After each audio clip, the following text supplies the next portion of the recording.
Russian researchers in the late 1940s kept 5 people awake for 15 days using an experimental gas-based stimulant. They were kept in a sealed environment to carefully monitor their oxygen intake so the gas didn't kill them since it was toxic in high concentrations. This was before closed-circuit cameras, so they only had microphones and 5-inch thick glass porthole-sized windows into the chamber to monitor them. The chamber was stocked with books, cots to sleep on with no bedding, running water and toilet, and enough dried food to last all 5 over a month. The test subjects were political prisoners deemed enemies of the state during World War II. Everything was fine for the first 5 days. The subjects hardly complained, having been promised, albeit falsely, that they would be freed if they submitted to the test and did not sleep for 30 days.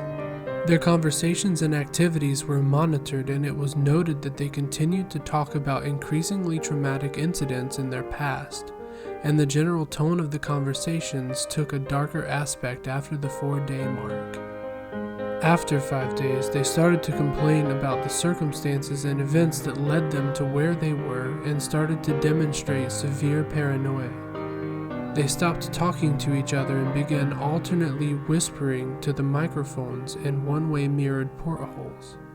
Oddly, they all seemed to think that they could win the trust of experimenters by turning over their comrades, the other subjects in captivity, with them. At first, the researchers suspected this was an effect of the gas itself. After 9 days, the first of them started screaming. He ran the length of the chamber, yelling at the top of his lungs for 3 hours straight. He continued attempting to scream but was only able to produce occasional squeaks. The researchers postulated that he had physically torn his vocal cords. The most surprising thing about this behavior is how the other captives reacted to it, or rather didn't react to it. They continued to whisper to the microphones until the second of the captives started to scream. The 2 non-screaming captives took the books apart, smeared page after page with their own feces, and pasted them calmly over the glass portholes. The screaming promptly stopped. So did the whispering to the microphones. After 3 more days had passed, the researchers checked the microphones hourly to make sure they were working, since they thought it impossible that no sound could be coming with 5 people inside. The oxygen consumption in the chamber indicated that all 5 must still be alive. In fact, it was the same amount of oxygen 5 people would consume at a very high level of strenuous exercise. On the morning of the 14th day, the researchers did something they said they would not do to get a reaction from the captives. They used the intercom inside the chamber, hoping to provoke a response from the captives they were afraid were either dead or vegetables. They announced, "We are opening the chamber to test the microphones. Step away from the door and lie flat on the floor or you will be shot. Compliance will earn one of you your immediate freedom." To their surprise, they heard a single phrase in a calm voice response. "We no longer want to be freed." Debate broke out among the researchers and the military forces funding the research. Unable to provoke any more response using the intercom, it was finally decided to open the chamber at midnight on the 15th day. The chamber was flushed of the stimulant gas and replaced with fresh air, and immediately voices from the microphones began to object. 3 different voices began begging, as if pleading for the lives of their loved ones, to turn the gas back on. The chamber was opened and soldiers sent in to retrieve the test subjects. They began to scream louder than ever, and so did the soldiers when they saw what was inside. 4 of the 5 test subjects were still alive, although no one could rightly call the state that any of them were in life. The food rations past day 5 had not been so much as touched. There were chunks of meat from the dead test subjects' thighs and chest stuffed into the drain in the center of the chamber, blocking the drain and allowing 4 inches of water to accumulate on the floor. Precisely how much of the water on the floor was actually blood was never determined. All 4 surviving test subjects also had large portions of muscle and skin torn away from their bodies. The destruction of flesh and exposed bones on their fingertips indicated that the wounds were inflicted by hand, not with teeth as the researchers initially thought. Closer examination of the position and angle of the wounds indicated that most, if not all of them, were self-inflicted. The abdominal organs below the rib cage of all 4 test subjects had been removed. While the heart, lungs, and diaphragm remained in place, the skin and most of the muscles attached to the ribs had been ripped off, exposing the lungs through the rib cage. All the blood vessels and organs remained intact. They had just been taken out and laid on the floor, fanning out around the eviscerated but still living bodies of the subjects. The digestive tract of all 4 could be seen to be working, digesting food. It quickly became apparent that what they were digesting was their own flesh that they had ripped off and eaten over the course of days. Most of the soldiers were Russian special operatives at the facility, but still many of them refused to return to the chamber to remove the test subjects. They continued to scream to be left in the chamber and alternately begged and demanded that the gas be turned back on lest they fall asleep. To everyone's surprise, the test subjects put up a fierce fight in the process of being removed from the chamber. One of the Russian soldiers died from having his throat ripped out. Another was gravely injured by having his testicles ripped off and an artery in his leg severed by one of the subject's teeth. Another 5 soldiers lost their lives if you count the ones that committed suicide in the weeks following the incident. In the struggle, one of the 4 living subjects had his spleen ruptured and bled out almost immediately. The medical researchers attempted to sedate him, but this proved impossible. He was injected with more than 10 times the human dose of a morphine derivative and still fought like a cornered animal, breaking the ribs and arm of one doctor. His heart was seen to beat for a full 2 minutes after he bled out to the point where there was more air in his vascular system than blood. Even after it stopped, he continued to scream and flail for another 3 minutes, struggling to attack anyone in reach and repeating the word "more" over and over, weaker and weaker, until finally he fell silent.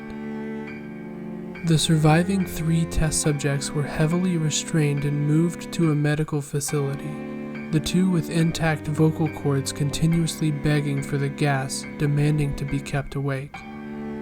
The most injured of the 3 was taken to the only surgical operating room the facility had. In the process of preparing the subject to have his organs placed back within his body, it was found that he was effectively immune to the sedative they had given him to prepare him for surgery. He fought furiously against his restraints when the anesthetic gas was brought out to put him under. He managed to tear most of the way through a 4-inch wide leather strap on one wrist, even though the weight of a 200-pound soldier was holding his wrist as well. It took only a little more aesthetic than normal to put him under, and the instant his eyelids fluttered and closed, his heart stopped. In the autopsy of the test subject that died on the operating table, it was found that his blood had more than triple the normal level of oxygen. His muscles that were still attached to his skeleton were badly torn, and he had broken 9 bones in his struggle to not be subdued. Most of them were from the force his own muscles had exerted on them. The second survivor had been the first of the group of 5 to start screaming.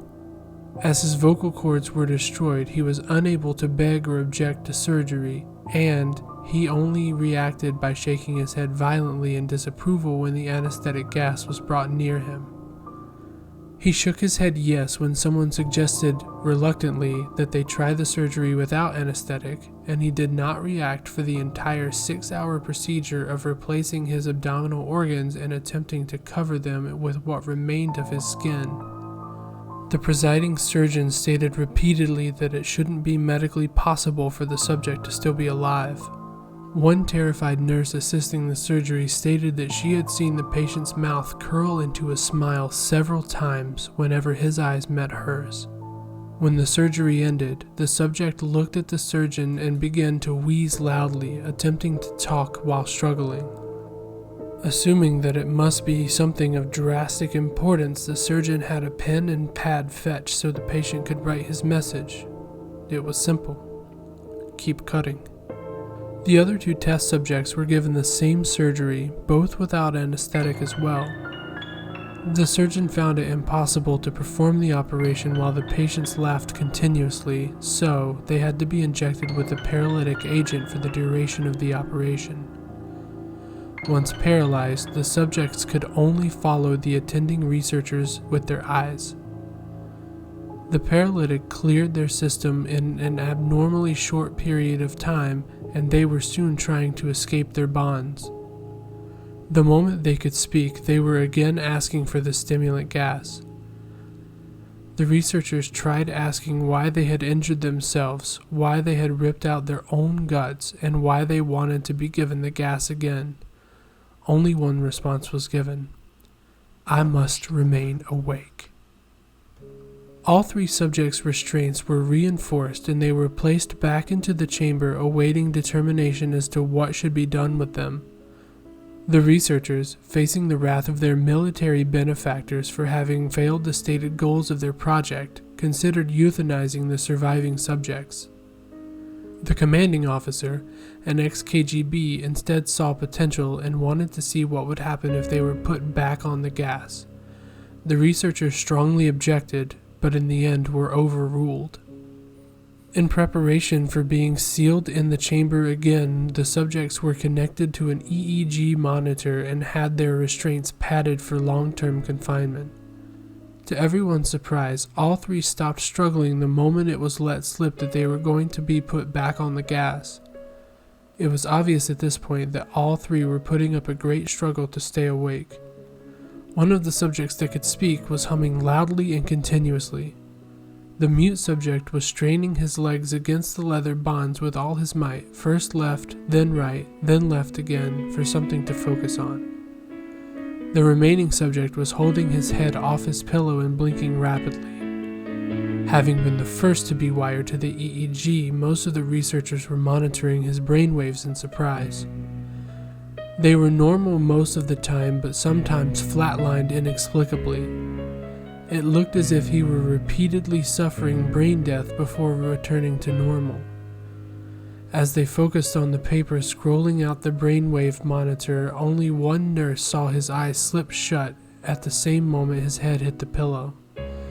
His brainwaves immediately changed to that of a deep sleep, then flatlined for the last time as his heart simultaneously stopped. The only remaining subject that could speak started screaming loudly to be sealed in now.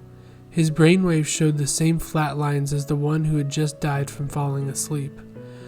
The commander gave the order to seal the chamber with both subjects inside as well as 3 researchers. One of the named 3 immediately drew his gun and shot the commander point blank between the eyes, then turned the gun on the mute subject and blew his brains out as well. He pointed the gun to the remaining subject, still restrained to a bed as the remaining members of the medical research team fled the room. I won't be locked in here with these things, not with you, he screamed at the man strapped to the table. What are you? He demanded. I must know. The subject smiled. Have you forgotten so easily? The subject asked. We are you. We are the madness that lurks within you all, begging to be free at every moment in your deepest animal mind. We are what you hide from in your beds every night. We are what you sedate into silence and paralysis when you go to the nocturnal haven where we cannot tread. The researcher paused, then aimed at the subject's heart and fired. The EEG flatlined as the subject weakly choked out. So nearly free.